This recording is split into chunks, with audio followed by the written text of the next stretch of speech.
BPod Studios.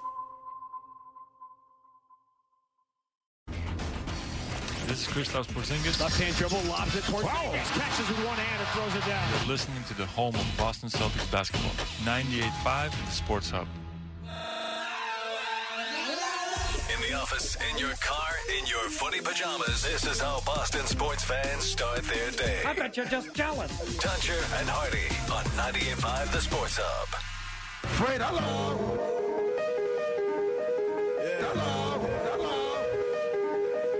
Hello. Human feces, urine, and debris. Ta-da. Hello. Yes. Hello. Jackpot. Hello. Hello. I'm John Wallach on 98.5 The Sports Hub. Hello. How do you like that? Hello. Welcome to the show. How humiliating.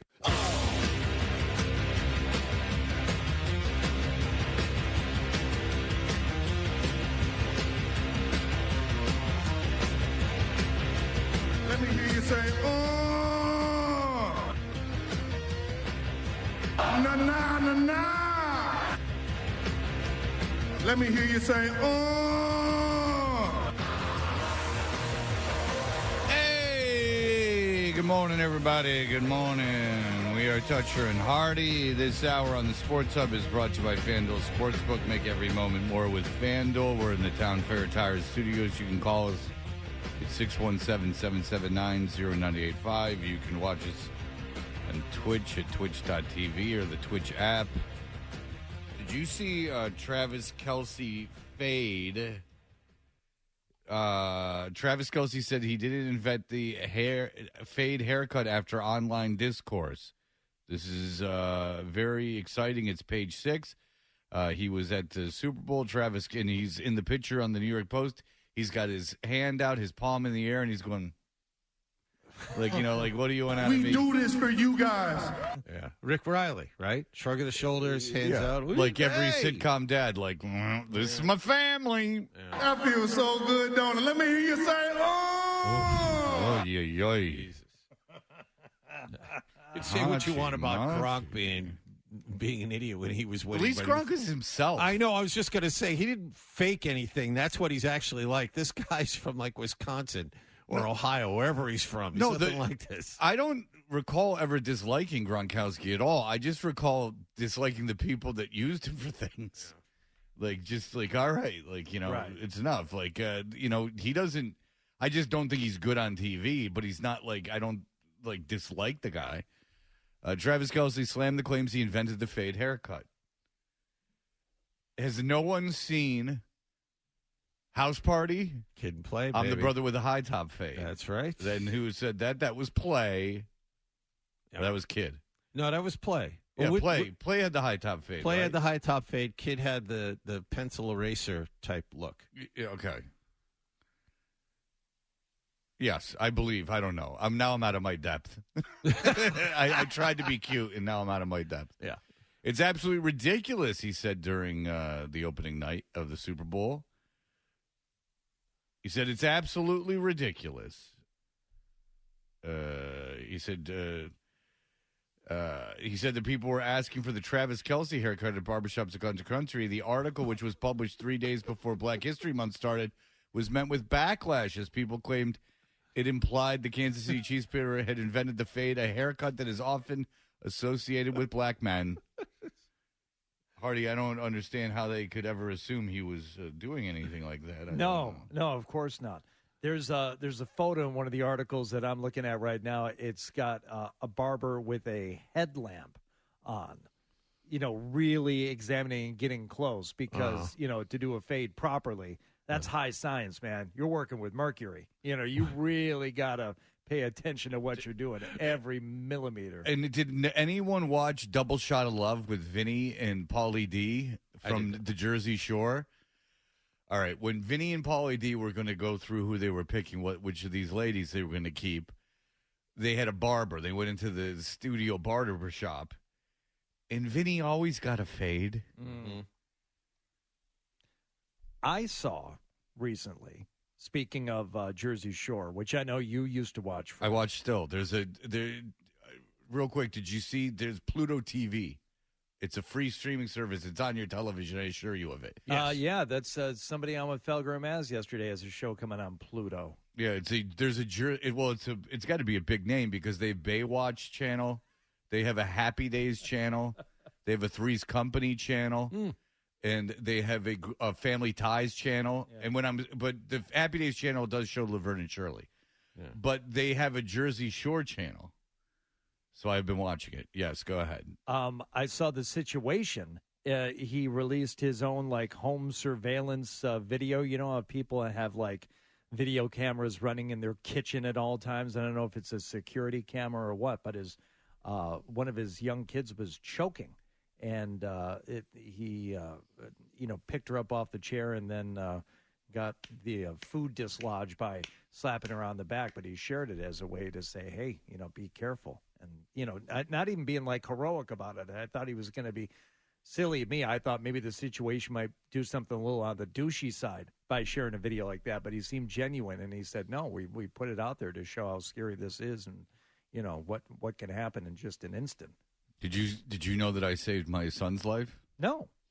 I did. We were in Martha's Vineyard. He was a toddler, and he was eating edamame. And it was me, his mother, and myself. We were at a table outside in Martha's Vineyard. He was eating edamame, and then he ceased breathing and started to turn color. My wife became apoplectic. She started screaming and yelling. I calmly stood up. This is absolutely true. I calmly stood up. No sarcasm. I absolutely calmly stood up. I gave him the Heimlich maneuver. He coughed out the edamame and got back to breathing. Now, was there brain damage? But that is absolutely true. How old was your son at the time? I'd say 2, 2, 3. Scary. That's like the grape situation. I suppose you shouldn't have your kids eating edamame. Maybe is the lesson. Maybe that was on us. That little They're girl, pretty small. That little that little girl in Field of Dreams almost choked when she was eating the hot dog and fell off the bleachers. And then Elliot there from 30-something is, just being a ginger prick about it. And he's like, let her die. I want this farm.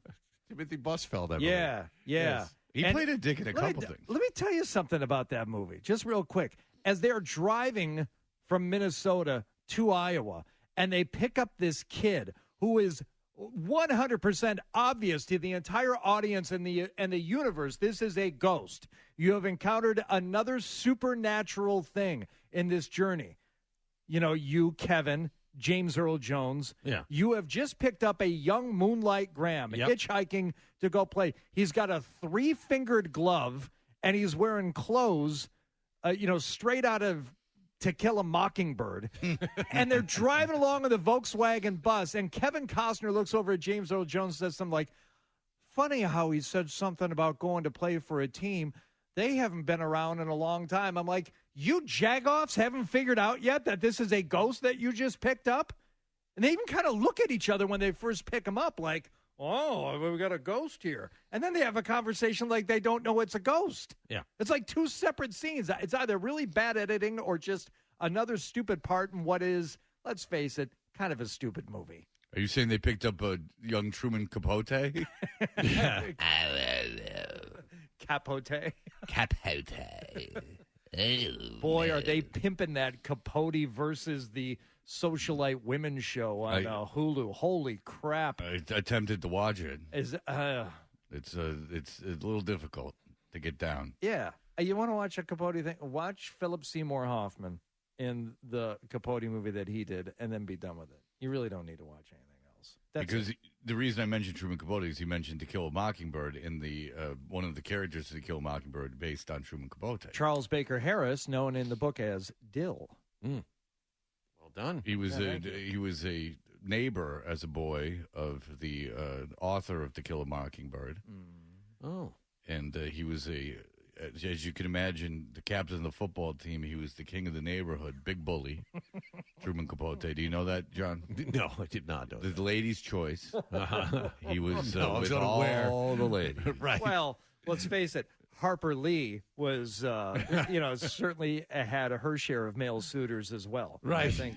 Well, to be honest with you, I can't tell you what Harper Lee looked like. Is she not an attractive woman? A handsome woman, and I don't know that she was necessarily interested in any advances she was a lesbian. I don't know. Okay. I didn't know the woman. All right. Well, it's not like an insult. I was just asking if she was a lesbian. I think so. Okay. I mean, Wikipedia would know. You know what I'm saying? I think she was largely asexual. Okay. I don't think there's a lot going on there. All right.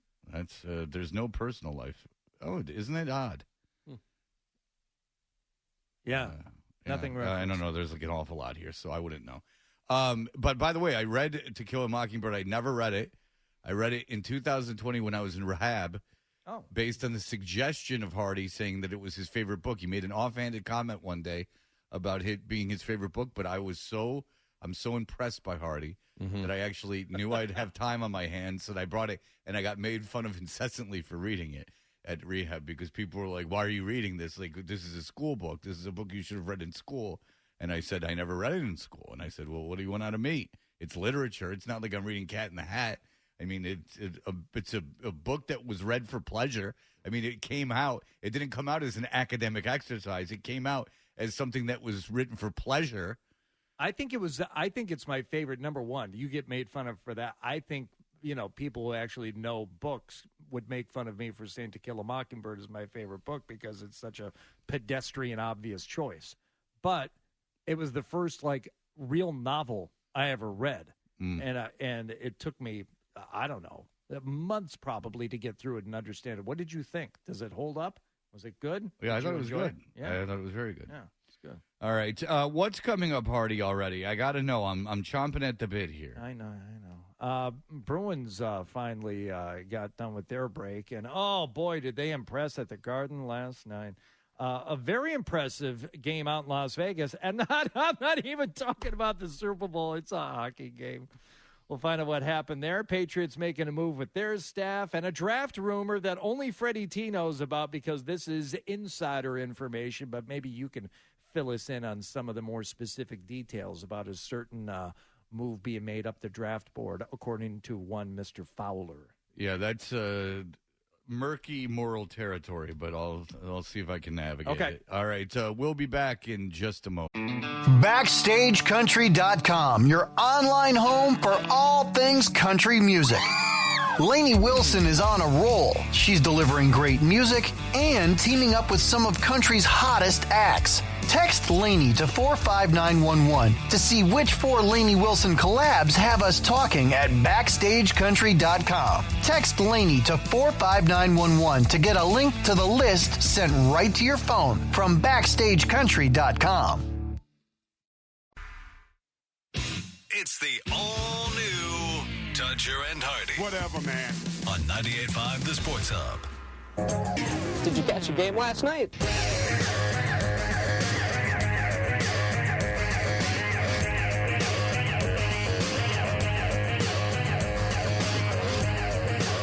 Hey, we're Dodger and Hardy. What happened last night is brought to you by Jackpocket. Download the app now and use code HUB to get your first lottery ticket free. Hardy, what's going on? Bruins coming off their break. They were home last night, take on the Calgary Flames. Wallach mentioned it in his first update of the morning. It was one of their worst games of the year. They could not get anything going. The visitors struck first as Andrei Kuzmenko scored in his debut with Calgary after being traded by Vancouver last week. High slot. They score. It's Kuzmenko. He blows it by Swayman's glove hand as Calgary scores off the rush on the power play, and they lead it 1-0. Just a nasty little wrister that snuck by Swayman, who also was not good last night. You can just go across the board. The eventual game winner was scored on an odd man rush. 3-on-2 comes Calgary across. Kadri feathers left of the net. Zaria backhand. He scores. He drew Swayman out and then swept the backhand by him. 2-0 Flames. That was pretty much it. I mean, there was nothing going on in this game. 4-1, Calgary would go on to win. But Bruins' only goal came on a 5-on-3 advantage. Yeah. That's the only goal of the night they had. That made it 2-1, but then Calgary scored again about 2 minutes after that, and that was the end of the night. And not exactly like a hot shot goal either. Like, just no one played well. They were awful, top to bottom. I will say this, once again, Marchand out there. When the game is pretty much put away at the point I saw this sequence, it was 3-1 Calgary at this point. Marchand was still out there. He's forechecking. He's going the length of the ice. He's going down there. He's getting behind the net. Literally the only guy in the zone trying to make something happen. He tried to make something happen on this play. DeBrusque swipes a puck. Backhands to the far side. Coyle up top. Lindholm. Rink wide. McAvoy. Left point. Lindholm. Looks, feeds far circle. DeBrusque sent it out in front. Markstrom the stop. A backhand by McAvoy and Markstrom the stop. And then Marchand got popped out in front. He got hit high out in front of the net. He is down at the bottom of the left wing circle right now. I think that was possible. Pospisil that got him. And he got him good. He got him high and hard. Ooh. But it was, again, trying to get into the dirty areas and getting in the slot. Ooh. That is not Marchand's spot. You know, he loves that. He loves that spot just off the goalie's left, just over there on the glove side. But he was, in there trying to get a rebound, trying to do something, trying to spark guys. And he is consistently, once again, their most important player. I don't know if he's their best. I don't know if I'm going to say he's better than Pastrnak most nights when it comes to scoring and what he's able to create, but he's out there trying to do something, and I don't know if it's the captaincy, if it's something I just missed over the last several years, but I'll give him credit for trying, but he's not going to be able to do it on his own. I think you're right about that. I mean, Pastrnak went without a shot until the final minute of the second period. I mean, he was invisible out there. Everybody, they look like a team that hadn't played in 10 days. They look like a team that had been partying for 10 days. Yeah. A little bit, yeah. Well, and it's funny, you'll talk to guys like that played on like the teams and stuff, and that's not an outrageous proposition. Yeah. I mean, they're young men. Yeah. I mean, Marchand's not, so maybe that's why Marchand was the one going down the lane. Excellent point. He actually stayed in. He's in his mid-30s. Yeah, if it was 10 years ago, he's maybe beyond Marchand, the bar scene, right? Yeah, maybe Marchand 10 years ago would have been one of the guys that was dragging. Yeah. It's funny because you're Fred, you're an idiot, and that's true. But I'm not an idiot on this. Is that we've talked to guys like around the Bruins, and it's a very real thing. Like, you've got to think of yourself when you were 25, 26. Like, you've got 10 days off, lots of money. You can go anywhere you want. It doesn't necessarily mean that you've been, sitting in a, chamber and healing. There were only two guys that went to Toronto. The rest of the roster pretty much by themselves. And I have a feeling Toronto wasn't exactly that's right. It wasn't a dry town. That's true. I have a feling that Toronto for an NHL All-Star could be fun. Yeah. Head coach Jim Montgomery after the game, stressing just to simplify. We talked about being simple to start the game. We didn't do that. And then we talked about moving our legs so our brains would follow, because I thought our brains were not very good in the first. And we got a little bit better in the second, but marginally. We'll talk to Jaffe later on today, but it did look like they were in a fog at times. I think Jaffe said that during the first intermission. Then it was like, it was kind of a, hey, wake up. Wake up. Yeah. Do you see what's going on around you? They just seem like they're in a fog. Do you think Montgomery was looking around for the Beebs because he was sharing a bench with the Beebs during the All-Star game? Where is that polka-dotted jacket? I'll tell you, he's outrageous. Mike Lockhart found this.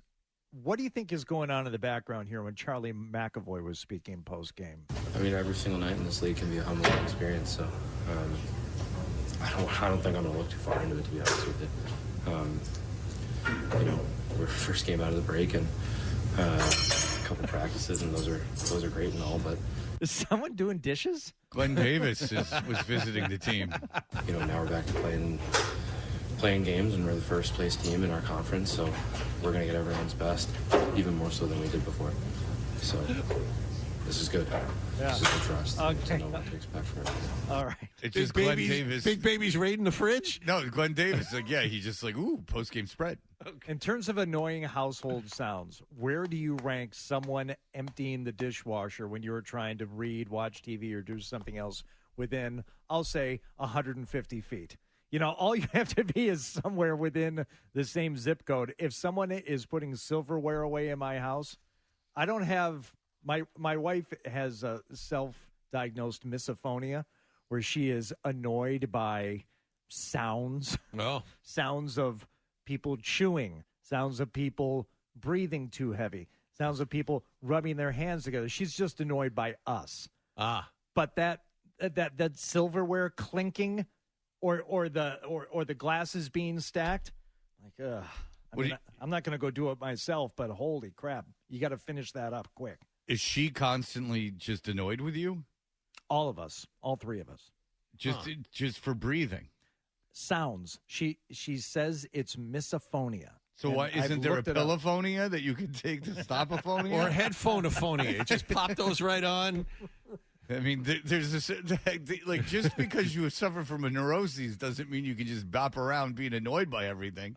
I mean, there's got to be a line there. It's like, I just have this urge to kill, guys. Oh, well, hey. I got to assault people. You can be cured by smothering your sleepophonia. Yes. Yeah, that would be a lot. I mean, if I was afraid to breathe, for the account of, because I lived with someone that was sort of like obsessive about cleaning, so I know exactly what you're saying. They weren't a big fan of sitting down. Like there was always like shuffling things around and moving things around, and just like enough white noise to really make you miss every other word that's being said on whatever you're watching. Yeah. Just that in the background, just busyness. Other hockey news around the NHL, the Oilers were going for a 17th straight win last night. I think that would have tied some record that the Penguins had, Wallach, in terms of a season streak with wins. Yes, and consecutive victories. And this is crazy when you remember the Oilers opened up 3-9-1. They fired their coach, Jay Woodcroft, November 12th. And since December 19th, they've gone 29-16-1. So last night, they are in the sports center of the universe, the Edmonton Oilers in Las Vegas last night to take on the Golden Knights.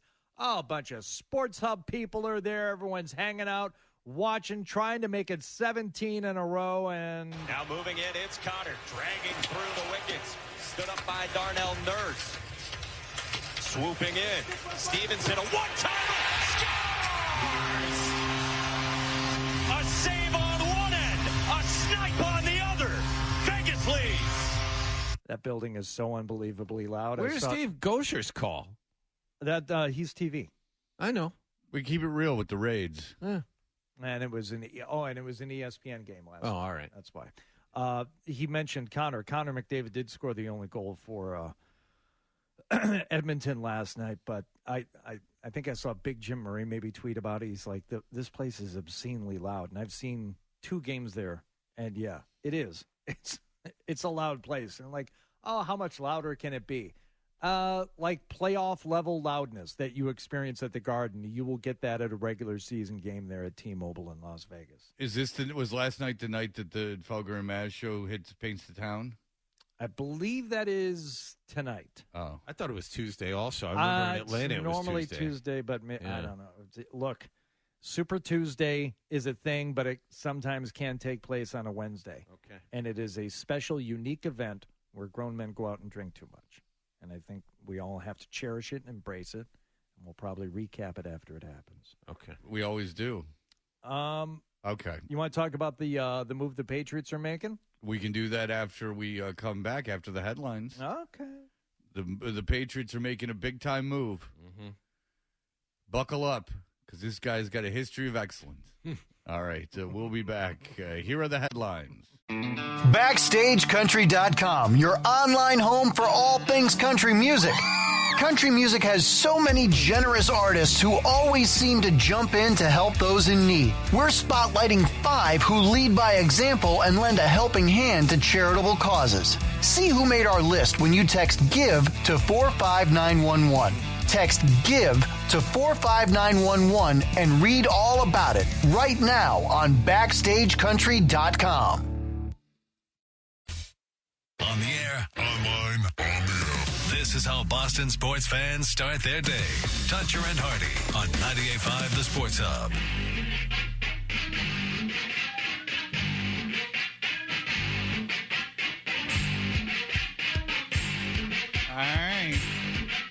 Toucher and Hardy, brought to you by FanDuel Sportsbook. Make every moment more with FanDuel.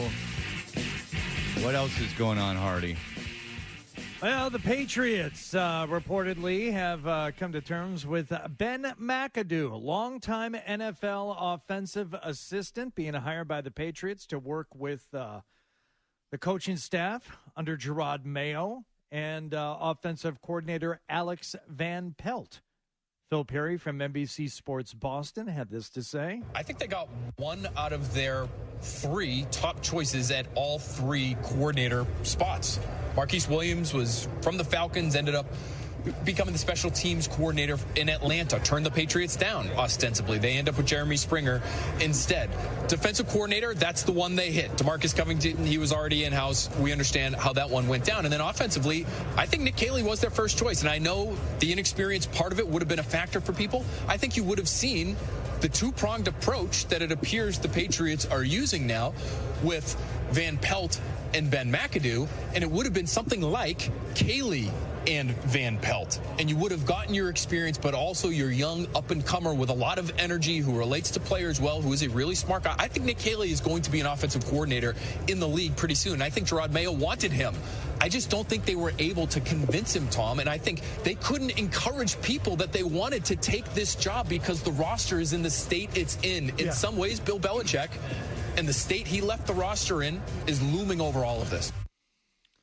Ben McAdoo has been everywhere. You go back to Michigan State, where he served as a graduate assistant in 2001, his first non-high school job. But from there, Fairfield, Pittsburgh, the Saints for a year, the 49ers, assistant offensive line coach for a year, Packers, Giants, was head coach of the Giants there for a minute. And he was fantastic. He was really, really good. Did you see what Hurley had? Yes. All right, here's the last four offensive McAdoo has run work done. 2016 Giants, he was the head coach. They were 25th in yards, 26th in points. 2017 Giants, he was head coach, 21st in yards, 31st in points. 2020 Jaguars, he was the QB coach, 28th in yards, 30th in points. 2022 Panthers, offensive coordinator, 29th in yards, 20th in points. Ben McAdoo, more like this team's wackadoo for... Wait a minute. This is football. It's driving me so crazy. I went nuts and started talking about it. Okay. Yeah, don't forget that year that he was with the Cowboys as a consultant. Yeah. In 2021, where he said, I think you should not listen to me. And just keep doing what you're doing. Well done. Yeah, keep it going there. Yeehaw, more like, oh, no. Y'all up and done it. But there is a rumor, Freddie T, that you may need to illuminate us on. Okay. Now, I understand your reluctance. The listeners can make their own judgments. They've put me in quite a position because I want the shows to succeed, but I don't want to. There's a moral boundary. Yes, as an ESPN insider, it's like a magician revealing his secrets. You know, you're in a brotherhood, you're in a cabal, you're part of this unholy alliance of insiders. But all we know from the snippet that we were given, just the cake crumb, is that the Patriots, if this rumor were to take place, would be trading down with the Las Vegas Raiders. According to Jeremy Fowler, ESPN NFL insider, says the Raiders want to move up from 13th to number 2 or number 3 because they really, really like one Jaden Daniels. And in return, the Patriots would get a bunch of picks. Would you do that? Would you give up a chance for one of the top 3 quarterbacks? What does Jeremy Fowler have them giving up? I can't. Are you sure? Are you sure he writes for ESPN? Okay. In a new column. I don't have access to the column, Fred. All right. You didn't give me the heads up. He goes, sources, Browns Kareem Hunt had surgery for ruptured abductor. That's the one. Yes, I'm sorry. Senior Bowl buzz, latest on the NFL draft. I think that's it. Jump to, could there be a first-run on QBs? There you go. Which team might trade up for a passer? I think I think now we're running with gas. What's the security protocol like to get into your ESPN Insider account? Do you have to go on the Okta Verify service? Do they send you a code? Right. Yeah. Uh-huh. That checks out, yeah. Okay. A is in Alpha. S is in Sam. S is in Stall. M as in... Oh, excuse me. I was giving out my password. That's the end of the show. Yes, indeed. Let me see. I can. What teams may trade up to a passer? I'm jumping. It's not letting me jump. I apologize. I would do it. I would take I would take a bunch of picks. I would draft that receiver. I would take Harrison. I would. No, I would. There's too many receivers that are available. I don't want Harrison in this scenario. Well, he's not going to be there anyway. But I would. Okay. I would do that. I would go back. Let's say presumably to 13. Okay. All right. Here and I we would go back to. I would go back to 13. Take J.J. McCarthy.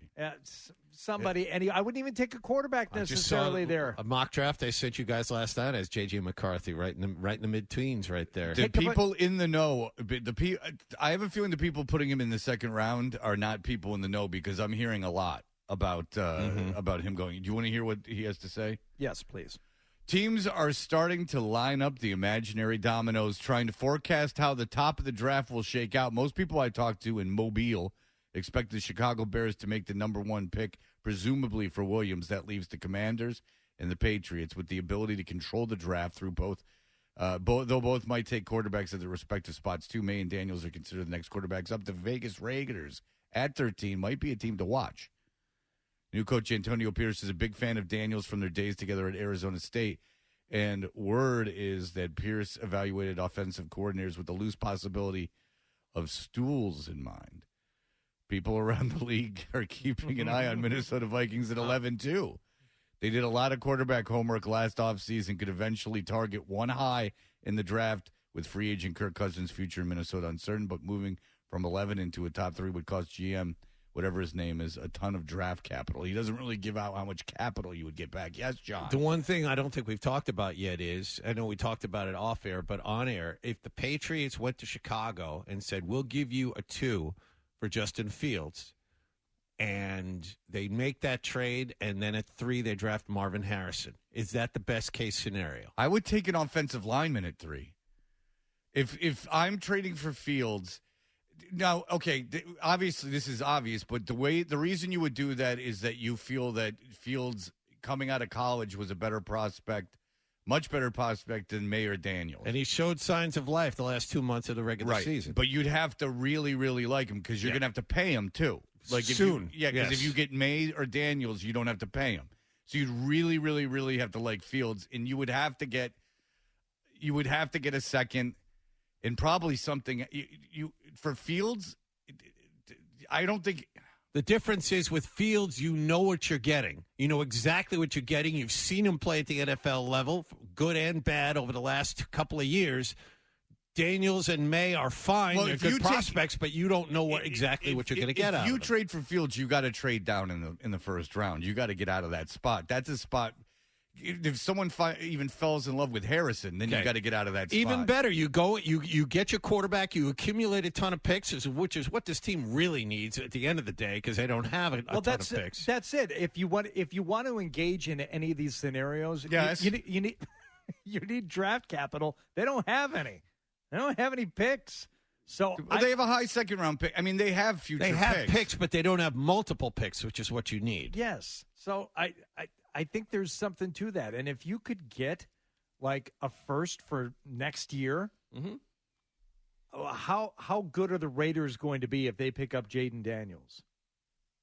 Not altogether much better than they were this year. Right. You're still talking about a pretty decent first middle rounder. Middle of the first round. That's what I'm thinking, right around where they are if you right trade now. down with the Raiders, then you're going to have to believe that there's depth at the quarterback position and then you might even like someone that's a gamble because if you trade down to 13, that means that the only way I trade down to 13 is I would think if I could get someone at 13 that I really like at a quarterback, or there is a kid at the beginning of the second round that I would really like at quarterback. You trade and you get Fields and then use that third pick to trade down anyway. You trade the second for Fields and then you use that third pick to trade down and accumulate multiple picks. Do you think there's any scenario where it's worth paying Fields? Because, I mean, you think he's that much better than Jaden Daniels or Drake May? I don't know. but I can't be. I mean, he's had very little success. The difference is you've seen him succeed, albeit for a short period of time, at the NFL level. These college quarterbacks, and Daniels, we were talking to Mike Lockhart about him. He's not a huge fan of Daniels. Okay, but the thing is that you don't have to pay him. I know. There's a scenario where you never have to pay him. With Fields, you're going to have to pay him. So in your exchanging Fields, what you're saying is you're staging Fields, basically you're giving up a second and then picking up a one, first, a two, so like whatever you're it is getting, to trade down. So you're really not even acquiring a player. You're just improving your draft stock. Mm-hmm. So no, I wouldn't do that. No. Fred, I appreciate you sharing the NFL or the ESPN Insider info with us, though. And I'm not going to pay you for it, but I've decided every time you do that, I'm going to give you a little gift. I'm going to make you a balloon animal. You got balloons? I found these when I was looking. Oh, look at that! You brought balloons jacket. in. Good for you. All right, we get to see the talent at work. You didn't ask me what color, but yellow, I guess it is. What are you making? You know me too Pick well. a color. Orange.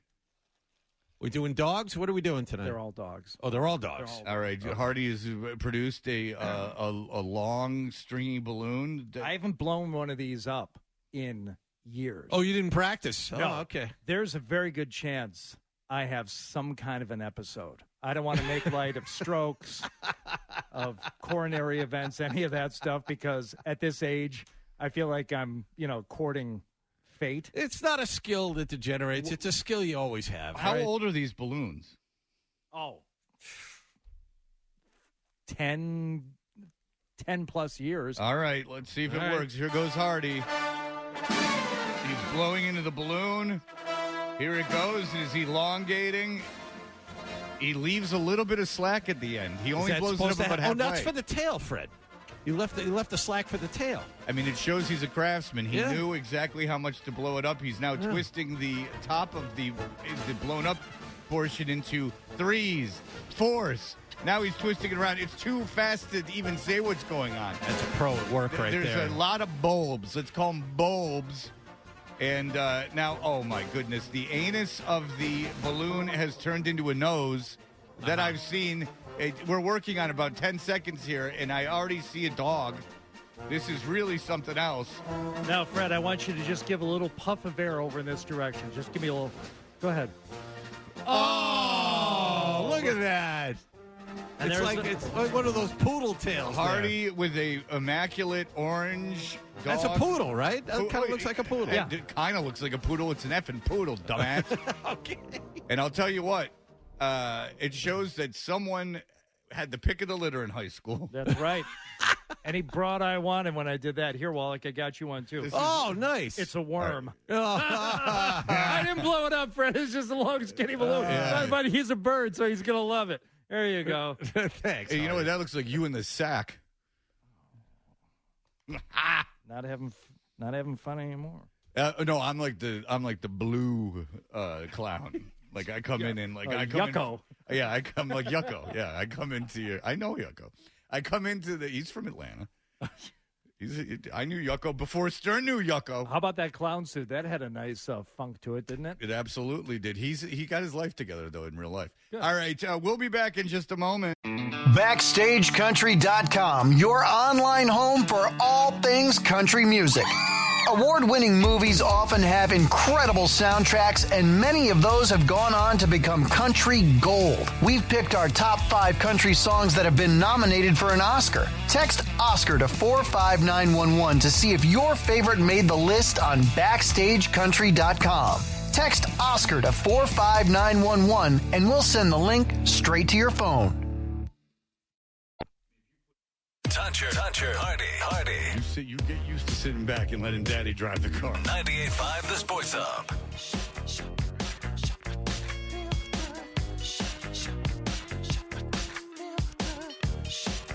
Just don't have a cucumber wrapped in aluminum foil. When we Derek Smalls, indeed, at 7 o'clock, we will start playing something that many people have sent me, including Johnny Wallgame. People were even reaching out to John Wallgame on Twitter because I'm not available on Twitter. I saw him retweet it that Felger is a very patient man, But he had a guest on yesterday. The Felger and Maz show had a guest on yesterday that made John and I individually so pissed off that we turned the channel. He is a very patient man, which is a good thing because I would have lost my top. I would have. I mean, he was worse to them than Jim Gray was to me. Yeah, easily and without question. We'll break it down. I mean, Jim Gray was just aloof and giving me the side eye, and I'm just like, "Who are you?" But if my rule for interviews in like what I'll take, if someone's boring, like I might just hang up on them because it's easier than I haven't hung up on anyone in a long time, but just because it's easier than just explaining like we're gonna end the interview unless I like the guy. But like if you're a guest, you don't have a right to insult me in a non-humorous way or belittle me unless you're better than me. And in this case, it's Mike Lombardi. Not the case. But Mike Lombardi isn't as successful at media as Felger is, so he's got a lot of balls coming on in belittling Felger. Like you can't just sit there belittling me unless I belittled you or unless you're funny. Like Bill Burr comes on and like bust balls and stuff, and it's great. I mean, if it's making anybody laugh, it's one thing. But if you're just being an insecure prick, and we know our own. If you're just being an insecure prick and like won't even look at me, then F you. When we get to this, and especially at the end, there's something that Lombardi says that leads me to believe he did not actually know what he was getting into. And then I spoke with somebody last night who said the same thing. Like, yeah, they think Lombardi thought he was going on with like Zolak, which would have been a much different tone. Not necessarily with Beetle, but with Zoe there, you've got at least one friendly when it comes to talking about Bill, okay, and I get that. But you're talking about Belichick. You're not talking about your family or like your DUI or like, like you're not talking about – you're talking about someone you once worked with and if they're good at their job. It's nothing personal. There's literally nothing personal. And by the way, it's the only reason you're employed. And by the way, you professionally wash his nuts. The like reverence that one grown man has for another grown man. It's like Christ-like. It's like the way that it's over even how you're supposed to worship deities. He just like the mere notion of, I mean, Belichick has to either have like seduced him in such a way that Lombardi's just madly in love with him, or is feeding him information or getting him jobs. Because we tried to figure out what Lombardi, I'm sure one of you knows, but I mean, I don't know what Lombardi does for a living. I hear him as a guest on successful people's shows. Well, he will reference in this something called Football Done Right, which is a book that came out in September, setting the record straight on coaches, players, and history of the NFL, which sounds riveting. And he thought he said he thought he was coming on to talk about Football Done Right, which is his book. Well, then he's an idiot. He's in the media. You get to plug it in the beginning and the end, and in the middle is content. What are you, a moron? He does Mad Dog once a week. The two of them have a fun little betting segment they do where Lombardi's wrong all the time and washes Bill Belichick's balls. That's all he does. His word with Belichick is meaningless. But at least he's standoffish and an ass while he's doing it. I mean, Jesus Christ. Like, I get it. Like, you know the guy, all right? Like, big deal. So if you know the guy, like, if you talk to, like, one of Sinatra's, like, lackeys, there's going to be great stories. Like, they're going to be like, one time we're at the Palm and Sinatra's, he just punches out Sammy Davis Jr. off his feet. There's going to be a story. Lombardi's just like, he's great. He's great. Yeah. Well, anyway, we have all the audio. We'll get to it right now. There will be no commercials here, only the award-winning headlines with John Wall game.